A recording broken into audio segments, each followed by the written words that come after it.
तो आज इस टॉपिक में हम पढ़ने वाले हैं रिफ्रैक्शन और रिफ्रैक्टिव इंडेक्स।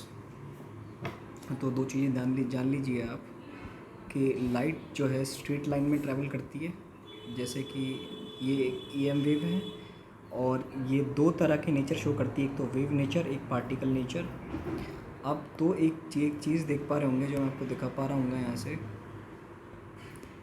कि जैसे ये जो बंदा है, जैसे ये जो स्ट्रेट लाइन में ये लाइट को आराम से देख पा रहा है, और ये जो है जब इसका हमने ये जो बेंड कर दिया इस रॉड को, हमने इस वैक्यूम को हमने जो रॉड को बेंड कर दिया, तो ये इस लाइट को नहीं देख पा रहा है, ये क्लियरली विजिबल कर पा रहा है। तो लाइट हमेशा स्ट्रेट लाइन में ट्रैवल करती है, आपने देख लिया एग्जांपल के थ्रू। तो आगे हम पढ़ लेते हैं। ये वैक्यूम में ट्रैवल कर सकती है और वैक्यूम में लाइट की स्पीड सबसे ज़्यादा मैक्सिमम होती है। दूसरी बात आपको एक जो चीज़ जो ध्यान में रखनी थी वो ये है कि जो लाइट की जो स्पीड है, लाइट जो है साउंड से ज़्यादा तेज़ होती है। जैसे आपने ये जो आप देख पा रहे होंगे, ये जो लाइट है ये जो आ रही है यहाँ तक, तो लाइट पहले दिखाई देती है, साउंड बाद में सुनाई देती है। इससे पता चलता है कि लाइट की जो स्पीड है, वो लाइट की स्पीड जो है वो साउंड से ज़्यादा है। तो थंडरस्टॉर्म हमें बताते हैं कि लाइट की स्पीड साउंड से ज़्यादा है। आगे हम बात करते हैं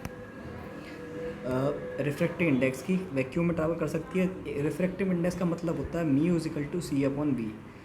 मतलब म्यू मतलब जो रिफ्रैक्टिव इंडेक्स को डिनोट कर रहा है, और सी मतलब स्पीड जो वैक्यूम में है, और वेलोसिटी ऑफ लाइट मतलब speed in vacuum upon velocity of light क्या होगा, रिफ्रैक्टिव इंडेक्स।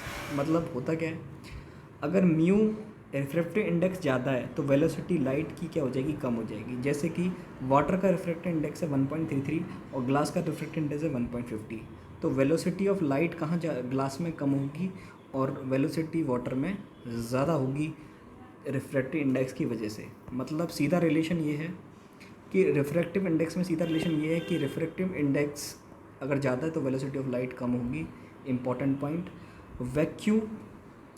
वैक्यूम में लाइट की स्पीड सबसे ज़्यादा होती है और रिफ्रैक्टिव इंडेक्स उसका सबसे ज़्यादा कम होता है। रिफ्रैक्टिव इंडेक्स, ऑप्टिकल डेंसिटी भी हम कहते हैं रिफ्रैक्टिव इंडेक्स को।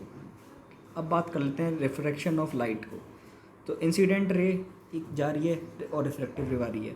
अगर लो डेंसिटी से हाई डेंसिटी में कोई रे जा रही है तो वो बेंड हो जाएगी नॉर्मल की तरफ, और अगर कोई रे इंसिडेंट रे से और रिफ्रैक्टिव रे जा रही है तो वो अगर लो डेंसिटी से हाई डेंसिटी से लो डेंसिटी में जा रही है, हाई डेंसिटी से लो डेंसिटी में जा रही है, तो वो नॉर्मल से अवे हो जाएगी, उससे डेविएट हो जाएगी। रिफ्रैक्शन के एप्लीकेशन देख लेते हैं। ये जैसे कि एक रॉड हमने बीकर में डाल दी, उसका जो साइज़ हमें छोटा दिखता है, वो उसकी वजह से दिखता है, इसका साइज़ स्मॉल दिखता है रिफ्रैक्शन की वजह से।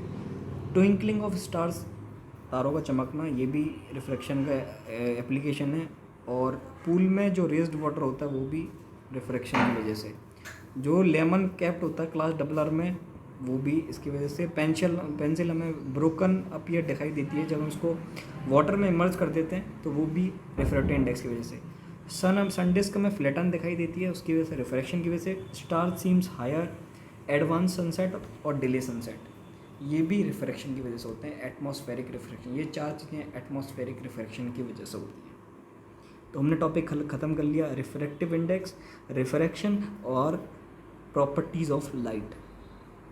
तो आगे हम एक और टॉपिक लेके हाजिर होंगे। धन्यवाद।